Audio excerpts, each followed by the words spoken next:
অরিত্র যে কি খারাপ ডায়েটারি হ্যাবিট সেটা একটু স্পেসিফাই করতে পারেন যে কেন এই সমস্যাটা হলো, মানে তাহলে তো আমরা যদি সমস্যাটা বুঝতে পারি তাহলেই তো টার্গেট করতে পারবো। এইটা খারাপ, তাহলে এটাকে ভালো করতে পারবো। সমস্যা মাপতে হবে, স্পেসিফাই করতে হবে। তো কি সেই খারাপ খারাপ ডায়েটারি হ্যাবিটস যার জন্য এই সমস্যা? এবং গত 1 ঘন্টা ধরে আমরা খুব আলট্রা প্রসেসড ফুড কথাটা শুনলাম। একটু আলট্রা প্রসেসড ফুড কেন সমস্যা এবং কি করণীয় একটু যদি বলেন। Thank you, Diabetes Association of India, for inviting me such an empirical discussions in the panel. So basically, Jita, Dr. Goswami was asking about the সমস্যা of the dietary patterns of the children and the ultra processed foods. তো আজকাল দেখতে পাওয়া যায় যে বেশিরভাগ ক্ষেত্রেই যে সবাই যে খাবার দাবারগুলো খাচ্ছে সেই বেশিরভাগ খাবার দাবারটাই নয় প্রিজার্ভ খাবার দাবার, না হয় ক্যান্ড খাবার দাবার, নাহলে খুব ইজি টু মেক বা ইজি টু কুক খাবার দাবার, যেগুলো করতে খুব সময় লাগে না, কিন্তু সেগুলো যে অ্যাকচুয়ালি শরীরের জন্য কত ক্ষতিকারক সেটা তারা হয়তো বুঝতে পারেন না। 1 নম্বর। 2 নম্বর, যে আজকাল সবাই যেরকম আগেকার দিনের ফ্যামিলিতে it could be a joint family, এখন নিউট্রাল ফ্যামিলির জন্য কি হচ্ছে, অল আর ওয়ার্কিং, তো সেই জায়গায় সেই সার্টেন টাইমটা তাদের থাকছে না সেই খাবার দাবারগুলো করবার জন্য। So they are intend to depend on the outside dietary food, যেগুলো খুব প্যাকেজ ফুড হচ্ছে। একটু আগেই আমরা একটা ডিবেট দেখলাম যেখানে আলট্রা প্রসেস নিয়ে কথাবার্তা হচ্ছিল, এবং সেখানে দেখা যাচ্ছে যেগুলো আলট্রা প্রসেস ফুড থাকছে সেই ফুডসগুলো প্রথমত একটা প্রসেস ফুডস, একটা ফুড প্রসেসিং করতে গেলে সেখানে অনেকগুলো কেমিক্যাল ইউজ করতে হয়।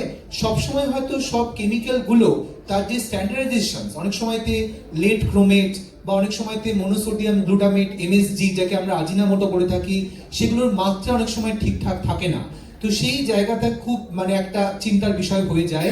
এবং তার সঙ্গে সঙ্গেও প্যাকেজ ফুডগুলোতে অতিরিক্ত আর্টিফিশিয়াল সুইটনার এবং তার সঙ্গে সঙ্গে সুগার, এক্সেসিভ সুগার, যেগুলোকে আমরা এন্টি ক্যালোরি বলে থাকি, বা হাই ফ্রুক্টোজ কর্ন সিরাপ, একটা হয়তো কোল্ড ড্রিঙ্ক দিয়ে দেওয়া হলো, বা একটা হয়তো কোল্ড বেভারেজ দিয়ে দেওয়া হলো, বা একটা হয়তো চিপসের প্যাকেট দিয়ে দেওয়া হলো, বা একটা হয়তো হেলদি কোনো একটা নাগেটস দিয়ে দেওয়া হলো, সেগুলো সবকিছুর মধ্যেই এই ধরনের আর্টিফিশিয়াল সমস্ত প্রিজারভেটিভস গুলো থাকে। এবং তার সঙ্গে সঙ্গে হাই সোডিয়াম, তাহলে বাচ্চারা কি হচ্ছে, প্রচন্ড হাই সোডিয়াম খাচ্ছে, প্রচন্ড আর্টিফিশিয়াল সুইটনার খাচ্ছে, প্রচন্ড বেশি পরিমাণে সুইট খাচ্ছে, যেগুলো এমটি ক্যালোরি হচ্ছে। এবং তার মধ্যে যে ইম্পর্টেন্ট নিউট্রিয়েন্টস গুলো, যেগুলো আমরা আইসিএমআর বা আরডিএ থেকে দেখে থাকি যে একটা খুব ভালো প্রোটিন হতে হবে, ভালো ডায়েটারি, ডক্টর সুনেত্রা এক্ষুনি বলছিলেন অ্যাবাউট দ্য ডায়েটারি ফাইবার, ভালো ডায়েটারি ফাইবার হতে হবে, এবং তার সঙ্গে সঙ্গে গুড ফ্যাট থাকতে হবে। কিন্তু যেগুলো প্যাকেজ ফুড থাকছে বা আলট্রা প্রসেস ফুড থাকছে সেগুলোতে এগুলো থাকছে না। তার ফলে কি হচ্ছে, সেই সমস্ত টেস্টের জন্য বাচ্চা সেগুলোর প্রতি বেশি আসক্ত হয়ে পড়ছে, এবং বাবা মারাও সেগুলোতে কিনে দিচ্ছেন। সেই জন্য এখন the chances of the juvenile obesity, juvenile diabetes, child obesity, এগুলো অনেক বেশি পরিমাণে কিন্তু বাড়তে শুরু করে দিয়েছে due to of the improper food habit.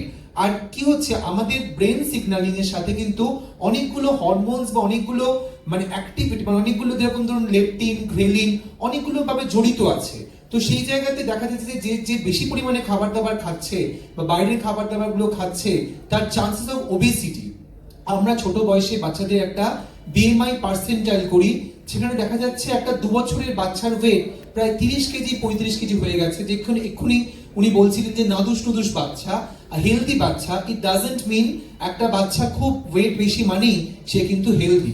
তার ক্ষেত্রে কিন্তু অনেক জুভেনাইল বা একটা চাইল্ডহুড কমপ্লিকেশনস কিন্তু গ্রো করতে পারে due to the excessive intake of the processed food, যেখানে আমরা proper protein, proper dietary fibre, proper good fat, MUFA and the PUFA, এবং ট্রান্স ফ্যাট যেগুলো বেশি পাচ্ছি। বাচ্চা দেখবেন বেশি কুরকুরে বা চিপস বা নিমকি খাচ্ছে, যেগুলো কিন্তু ট্রান্স ফ্যাট। আমরা ডায়েটে বলছি যে saturated fat should be less than 7%, trans fat should be negligible, MUFA should be 10 to 15%, আর পুফা হচ্ছে 10% এর মধ্যে।